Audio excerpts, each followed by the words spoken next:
Are you feeling stressed? Are you looking for ways to release that stress and feel calmer? Welcome to the Crack the Code podcast. Today, we're going to chat about what stress is, and I'll give you a few tips that you can use to release your stress. Stress is an inevitable part of our lives as ambitious women entrepreneurs or women in general.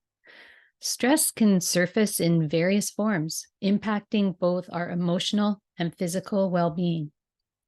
For some, stress manifests as a constant sense of unease, that feeling of being overwhelmed by that never-ending to-do list and the fear of not meeting expectations.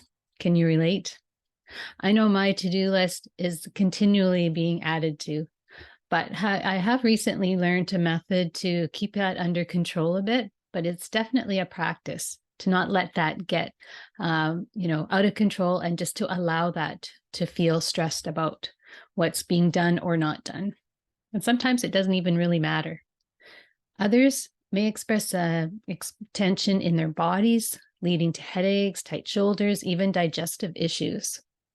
And a lot of us have stress that reveals itself during sleep and our sleep disturbances, leaving us tossing and turning in the night as our minds race about worries about the future or maybe the past. I know in the past I did that a lot, that waking up at 3 or 4 a.m. when your brain can't stop and you can't get back to sleep. So annoying. So where do you notice stress the most? Is it overwhelm? Is it in your body? Those sleepless nights? For me, it's a combo of all of that when I'm going through stress. So let's talk about what we can do about it, because we all have good and bad days and we're always going through things. That's part of life. We don't always know when that stressfulness is going to hit us. So it's always good to have some tools in your back pocket that you can use when you need them. But before we can conquer that stress, we need to kind of know and understand its roots. As women, we juggle multiple roles and responsibilities, and stress often creeps in as a result. The pressures of running a business, running a home, that fear of failure, or fear of success, they can create that perfect storm of emotional baggage. Stress not only affects our emotional well-being, but also takes a toll on our physical health. However, it's crucial to remember that stress is a natural response to challenging situations. So instead of suppressing it, let's learn how to manage and release it constructively. So that brings us to tip number 1, releasing negative energy. To stress-proof our health, we must recognize and release negative energy trapped within us. That negative self-talk, self-doubt, limiting beliefs, all of that can weigh us down and hold us back from achieving what we desire. As an emotion code practitioner, I've witnessed the transformative power of emotional release. By acknowledging and releasing emotional baggage, we free ourselves to move forward with clarity and purpose. One of the things I love the most about the emotion code is that you can either work with a practitioner or read the book, The Emotion Code, and learn to do it for yourself.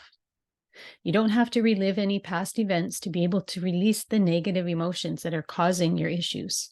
And this is one of the ways that the Emotion Code is different from any therapy or counseling.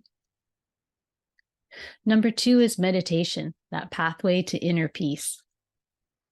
One powerful stress-busting tool that resonates with my own personal growth and journey is meditation. Through the practice of meditation, we can reconnect with ourselves, find moments of calm, and gain insights into our true potential. Incorporating meditation into our daily routines helps us cultivate a success mindset, allowing us to tackle challenges with resilience and a sense of empowerment. I took a long time to add this practice to my routine. I had a hard time turning off my brain, so I thought it wasn't something that would work for me. But what I've learned is there are many types of meditating, and there is something for everyone. A couple of my favorites are Dr. Joe Dispenza's morning and evening meditations. The way he talks took me a little bit to get used to, but I really love these 2 meditations, especially the morning one. If you want to make any changes in your life. It's all about visualizing, what is your life going to look like? What do you want it to be? So I'm listening to those ones on Apple Music, but I know you can also get them from his website. And my other favorite app is called Insight Timer. There is a free or paid version, and I'll leave the links to these in the show notes for you if you want. On the Insight Timer app, there's literally hundreds of meditations. Some of them are guided, some of them are not, different lengths of time, stuff for sleeping, stuff for energizing yourself, so many things. Nature sounds like rain, waves, birds. Just take a look through there and find something that resonates for you. I generally like to use the non-guided meditations. I like to just set a timer. So that's kind of a way for me to just know how long I've been meditating. It gives me something to at least listen to instead of just, straight dead air. I mean, it's good to do that too, but it depends what works for you. Again, figure out what works for you and do it. That's the main thing. Allow your mind to wander and allow those thoughts to come and go. It's okay. Just, thank yourself and go on to the next thing. And, if you don't have to worry about having a blank mind, I think that's what a lot of us think that meditation is about. And yeah, if you can relax and get into that stage, that's great. But if you can't, that's okay. It's a practice. But when you do take the time to meditate, you'd be surprised at what shows up. If you're just allowing yourself to have that break, because we are bombarded by so much information on a daily basis. So it's nice to give your brain a little bit of a break. And if you do want something to think about, just think about breathing. Just think, you're taking a breath in, breath out, breath in, breath out. And just slowly do that. And it's very calming and relaxing. And if you don't want to close your eyes and do a meditation, because you don't have to sit there with your legs crossed, if you don't want to, like I said, there are lots of different ways to do this. Another way is to just sit outside and look at the leaves on the trees, have that kind of a meditation, watch the clouds in the sky. The main thing is to just slow down and take a few minutes to refresh, whether it's first thing in the morning, last thing in the evening, or just a few minutes during the day in your little pockets of time. Even 5 minutes here and there can make a big difference. Number 3 is the healing power of nature, to just kind of expand on that. So amidst the hustle and bustle of entrepreneurial endeavors or life in general, let's not forget that healing embrace of nature. This adds on to that meditation tip. Spending time in nature not only reduces stress, but also rejuvenates our spirits. A leisurely walk in the park, a hike in the mountains, or even basking in the warmth of the sun can do wonders for our emotional well-being. This is one of my favorite things. I mean, that's why I live in an RV community. It's so beautiful here. I love to just sit outside for a few minutes between calls during the day. That feeling of the sun on my skin, taking in the scenery, or walking my dog around the community. It's so calming and rejuvenating after sitting at the computer. So if you have not made this part of your routine, I highly recommend it. Maybe there's a park or a body of water nearby that you can enjoy. And if you can go barefoot on the ground, even better. The effect of grounding from the earth can really change up your day. And also be sure to get in some movement in your routine every day. Even just a brisk 10-minute walk around the neighborhood can clear your head and release that stress. So number 4 is finding that work-life balance. Striking the healthy work-life balance is crucial to stress-proofing our lives. Or maybe you're getting ready to retire. I mean, that's a whole nother ballgame. And how is that going to look for you? As ambitious women, we often push ourselves to the limit, neglecting our well-being in the process. But achieving success is not just about business milestones. It's about nurturing our minds and bodies. So let's explore ways to slow down, take time for ourselves, and prioritize self-care so we can be more present and effective in both our personal and professional lives.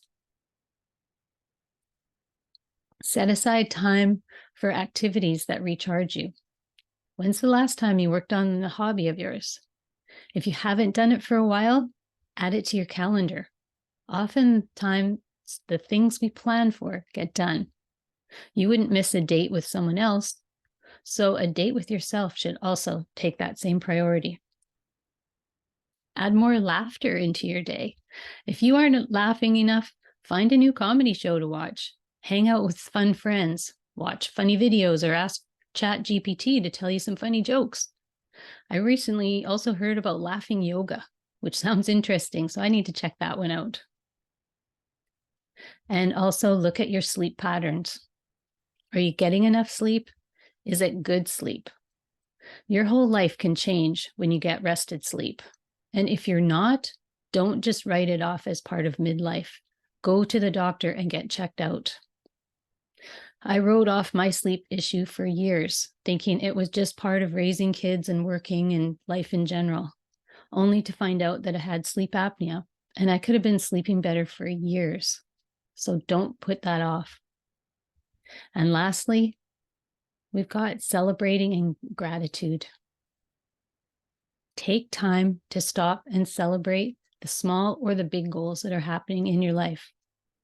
We often get so busy setting our goals that we miss taking that step to stop and celebrate.